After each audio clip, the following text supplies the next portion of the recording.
ए भैया ए कहीं वो चारों तरफ लहर बा, चारों तरफ शोर बा। त सुनी जिला परिषद एकंगरसराय उत्तरी शिक्षित लोकप्रिय महिला उम्मीदवार चंचला कुमारी को भारी से भारी मतों से विजयी बनाएं और एकंगरसराय क्षेत्र को शिक्षित बनाएं। माई गलिए गलिए घूमा हाथिन चंचला दीदी ना, माई गलिए गलिए घूमा हाथिन चिंटू भैया ना, माई जिला परिषद से अबरी विजय बनाइए दीहाना, माई जिला परिषद से अबरी विजय बनाइए दीहाना। कि अरे दौड़ला धूपला अलन चंचला दीदी, यार दौड़ला धूपला अलाना चिंटू भैया, दोनों हथवा के जोड़ी भैले खड़ा ये चाची धीरे धीरे, दोनों हथवा के जोड़ी भैले खड़ा ये चाचा धीरे धीरे। कि रिम झिमारी माझिमा बूंदा बारिश आ गईले, रिम झिमारी माझिमा बूंदा बारिश आ गईले, अब ताया गाना में लगा गईले काई रे मना धीरे धीरे, अब ताया गाना में लगा गईले काई रे मना धीरे धीरे।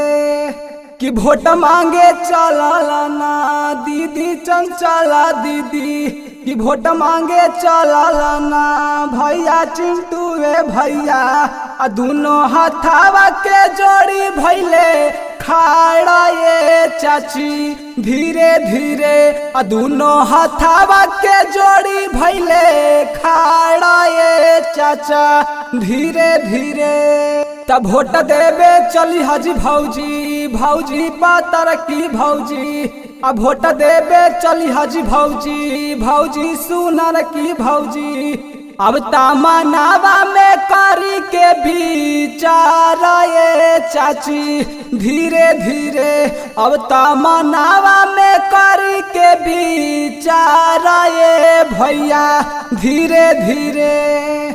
दौड़ला धूपला अलन चंचला दीदी, दौड़ला धूपला अलाना बैजू यादव, कि दोनों हथवा के लिहला ना जोड़ा ये भैया धीरे धीरे, दोनों हथवा के लिहला ना जोड़ा ये भौजी धीरे धीरे।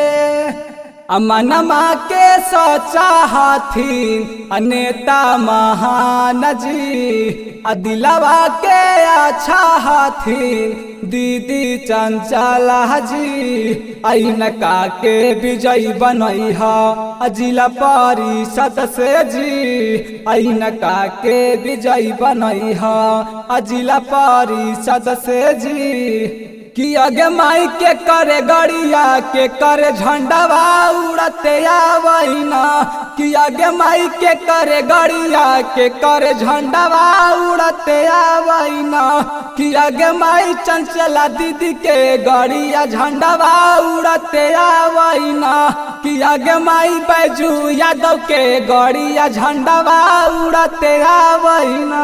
कोरोना काल में काम कैल खिन बड़ी खिल नाम जी, कोरोना काल में काम कैल खिन बड़ी खिलल नाम जी, दिलावा के सच्चा हाथिन नेताई महान जी, दिलावा के सच्चा हाथिन नेताई महान जी।